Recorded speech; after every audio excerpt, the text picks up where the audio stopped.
है कि पूरा पॉलिटिकल किला उनका उखाड़ने वाले अनंत कुमार, आपका नाम लिया जाता है तमाम। तो कहीं ना कहीं ऐसा भी है कि बहुत लोगों के सोशल मीडिया पे आप देखेंगे तो आपसे पूछ भी रहे हैं कि पॉलिटिकली कब पॉलिटिक्स ज्वाइन कर सकते हैं, चुनाव लड़ सकते हैं। देखिए, यही एक गलत रिप्रेजेंटेशन है। हमने न तो किसी व्यक्ति को टारगेट किया, न किसी राजनीतिक एंटिटी को टारगेट या कर भी नहीं सकते। हम एक लोकतांत्रिक व्यवस्था में काम करते हैं। जनप्रतिनिधियों का पूरा सम्मान करना हमारी ड्यूटी भी है। हम आबद्ध हैं ड्यूटी से। किसी भी जनप्रतिनिधि का अगर मैंने कहा वैसी तरीके से जैसे अगर हम इंसल्ट करते हैं तो उल्टे हमारे पर उसका असर आता है। संविधान हमें इसकी आज़ादी भी नहीं देता, हमारी व्यवस्था भी हमें इसकी आज़ादी नहीं देती, न किसी को करना चाहिए। मैं हमेशा से अपने कर्तव्यों का पाबंद रहा हूँ, ये विश्वास दिलाता हूँ। और मैं कम से कम ये कह सकता हूँ कि जानबूझकर आज तक मैंने कभी कोई इस तरीके का कार्य नहीं किया जो मेरी ड्यूटी का हिस्सा न हो। तो बहुत सीधी सी बात है, ये मैं विश्वास करता हूँ कि करीब करीब ज़्यादातर अधिकारी ऐसा करते हैं। बहुत हम आलोचना का भी पात्र होते हैं, पर वही है कि चीज़ सही ढंग से प्रेजेंट हुई कि नहीं हुई। इस मामले में भी चीज़ों को बड़े उल्टे तरीके से प्रेजेंट किया जा रहा है, जैसे कि ये एक पॉलिटिकल एक्ट हो। आप देखेंगे तो अब दिक्कत यह है कि मैं इसको पॉलिटिकल एक्ट से अलग भी नहीं कर सकता, क्योंकि चुनाव के समय का मसला था जिसमें फैसला आया है, लेकिन इसको सक्षम कोर्ट ने उसमें फैसला लिया है, वो फैसला मेरा नहीं है। दूसरी चीज़ ये है कि जितने मुकदमे हुए वो एविडेंस बेस्ड हैं, तो एविडेंस बेस्ड मुकदमों में मैं फैसला नहीं लूँगा, वो सक्षम कोर्ट लेगी। एक व्यवस्था है, उस व्यवस्था के तहत चीज़ें होंगी और वो समय पर पता चल जाएगा। अब रही बात कि पॉलिटिकली मेरा इस पे क्या मानना है, सिर्फ इस बात के लिए कि मैं इसको बहुत ज़्यादा चर्चित रहा, एक व्यक्ति राजनीतिक व्यक्ति से संबंधित रहा और इसलिए मुझे राजनीतिक टिप्पणी करनी चाहिए। राजनीतिक टिप्पणी हमारा न तो दायरे के अंदर आता है, न हमारी लक्ष्मण रेखा के अंदर आता है, न मैं कर सकता हूँ।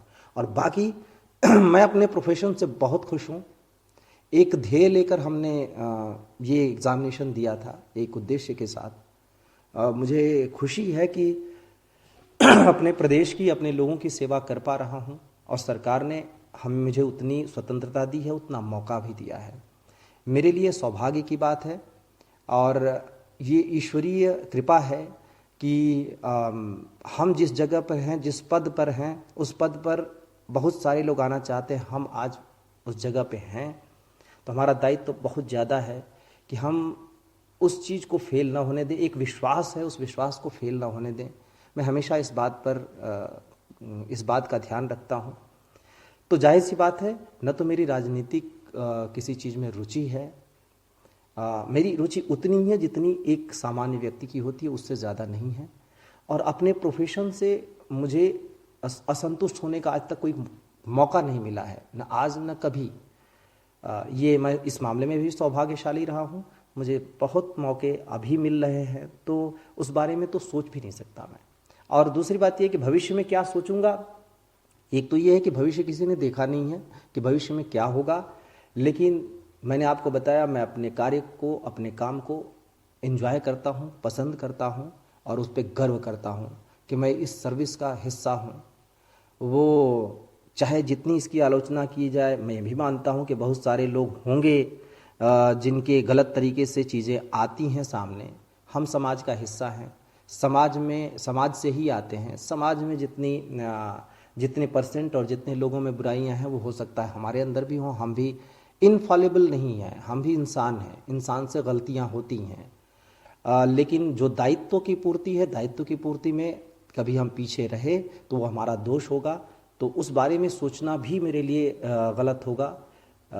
और इस बात के लिए भी कि मुझे अपने कार्य पर, अपनी सर्विस पर गर्व है। और इस बात के लिए गर्व नहीं है कि मैं बहुत एलीट क्लास का मेंबर हूँ, इस बात के लिए गर्व है कि हमें मौका मिला है उस निचले स्तर पर जाकर कार्य करने का, जो सबसे निचले पायदान पर हैं उन लोगों को कार्य करने का। हम सिविल सर्वेंट हैं, हम लोक सेवक हैं और लोगों की सेवा करने का मौका मिला है। साथ ही साथ हमें एक प्रिविलेज्ड स्टेटस भी मिलता है, एक सर्विस भी मिलती है। हमारा दायित्व है कि हम उसका पूरा उपयोग करें, लोगों की सर्विस करने में, लोगों की सेवा करने में। और मेरे लिए ये नौकरी नहीं, सर्विस है, सेवा है। मैं पूरे तन मन से इसी को करना चाहता हूँ।